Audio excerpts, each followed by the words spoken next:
राजस्थान की रेतीली धरती, जहां रेत के टीले इतिहास की गाथाएं सुनाते हैं, वहां एक ऐसे संगठन ने जन्म लिया जिसने न केवल राजपूत गौरव की मशाल जलाई, बल्कि अपने साथ तमाम विवादों का तूफान भी खड़ा कर दिया।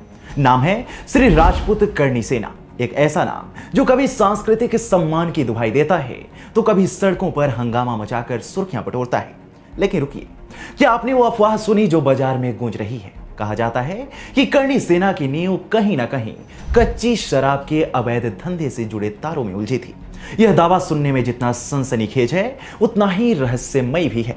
नमस्कार, मैं हूं आपके साथ अवनीश। आइए इस कहानी के पन्ने को पलटते हैं और जानते हैं कि क्या है करणी सेना का सच, इसका इतिहास और 2025 तक इसके ताजा कारनामे क्या हैं। दरअसल साल 2006 में जब करणी सेना ने पहली बार अपने झंडे गाड़े तो इसे राजपूत समुदाय का गौरव गान गाने वाला सिपाही माना गया। अजीत सिंह मंडेरा ने इसकी बुनियाद रखी, लेकिन लोकेंद्र सिंह कालवी ने इसे वो रंग दिया जिसने इसे घर घर तक पहुंचा दिया। संगठन का दावा था कि राजपूतों की सांस्कृतिक विरासत को बचाना, उनके सम्मान की रक्षा करना और इतिहास के पन्नों में उनकी शान को फिर से जिंदा करना। लेकिन जैसे ही करणी सेना ने कदम बढ़ाए, कुछ और कहानियां भी हवा में तैरने लगी। कहते हैं कि राजस्थान के कुछ गांवों में जहां कच्ची शराब का धंधा धड़ल्ले से चलता था, वहां जाट और राजपूत समुदायों के बीच तनातनी कोई नई बात नहीं थी। क्या करणी सेना इस धंधे के इर्द गिर्द पनपे किसी पुराने विवाद की उपज थी, या ये बस एक ऐसी अफवाह है जो संगठन की चमक को धुंधलाने के लिए चलाई गई? चलिए इस गुत्थी को और करीब से देखते हैं।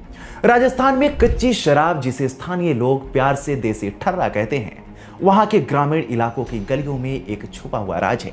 सस्ती, आसानी से मिलने वाली और कई बार जानलेवा ये देसी दारू न सिर्फ पैसे का खेल है, बल्कि कई बार सामाजिक ताकत का भी प्रतीक बन जाती है।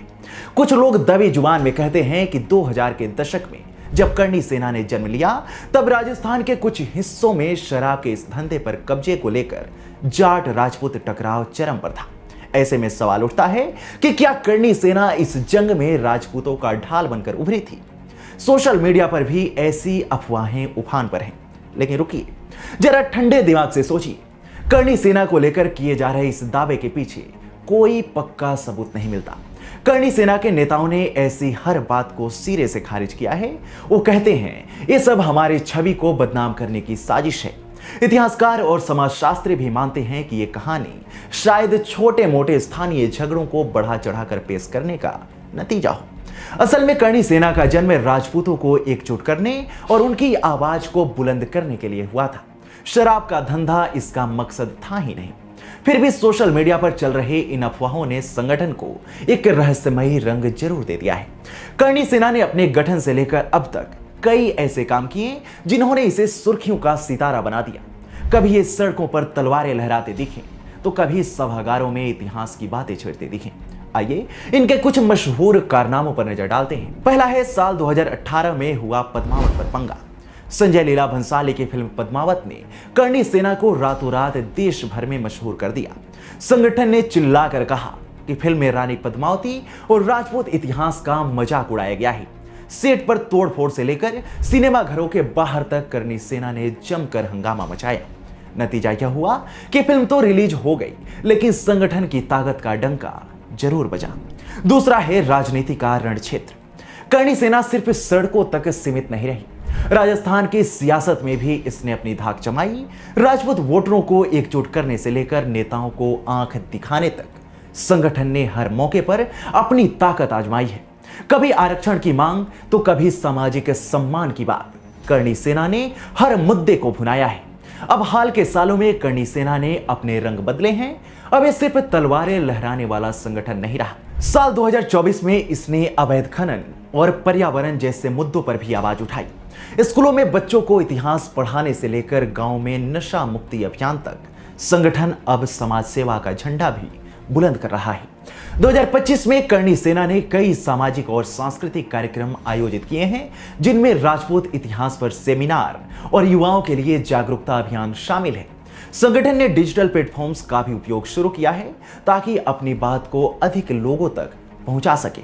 हालांकि कच्ची शराब जैसे मुद्दों से इसका कोई प्रत्यक्ष संबंध नहीं दिखता। इसके विपरीत करणी सेना ने अवैध गतिविधियों के खिलाफ अपनी आवाज बुलंद की है और ग्रामीण क्षेत्रों में नशे की लत को कम करने के लिए जागरूकता अभियान चलाए हैं। सामाजिक धारणा के मामले में करणी सेना को लेकर लोगों के विचार विभाजित हैं। कुछ लोग इसे राजपूत गौरव का प्रतीक मानते हैं, जबकि अन्य लोग इसे क्षेत्रीय और समुदाय आधारित राजनीति का हिस्सा मानते हैं। कच्ची शराब के वर्चस्व जैसे दावों ने इस धारणा को और जटिल बनाया है, लेकिन ये दावे ज्यादातर अनौपचारिक और असमर्थित हैं। क्या करणी सेना का गठन कच्ची शराब के वर्चस्व के लिए हुआ था? इस सवाल का स्पष्ट जवाब है संभवतः नहीं। उपलब्ध जानकारी और संगठन के इतिहास के आधार पर करणी सेना का उदय राजपूत समुदाय की एकजुटता और सांस्कृतिक गौरव को बढ़ावा देने के लिए हुआ था, न कि किसी अवैध कारोबार से जुड़े विवाद के लिए। हालांकि स्थानीय स्तर पर समुदायों के बीच छोटे मोटे तनावों को पूरी तरह से नकारा भी नहीं जा सकता। 2025 में करणी सेना अपने सामाजिक और सांस्कृतिक प्रभाव को और मजबूत करने की दिशा में काम कर रही है। हाल ही में समाजवादी पार्टी के सांसद रामजी लाल सुमन के राणा सांगा पर दिए गए बयान के बाद पूरे देश में बवाल देखने को मिला। करणी सेना की ओर से अभी भी जमकर प्रदर्शन किए जा रहे हैं। इस संगठन भले ही विवादों का पर्याय रहा हो, लेकिन इसकी ताकत को नजरअंदाज नहीं किया जा सकता। कच्ची शराब की कहानी अब बस एक चटपटा किस्सा है जिसे सुनकर लोग मुस्कुराते हैं और आगे बढ़ जाते हैं। असल कहानी तो करणी सेना की वो जिद है जो इसे हर बार नए रंग में लाती है। करणी सेना पर आपकी क्या राय है? हमें कमेंट सेक्शन में जरूर बताएं।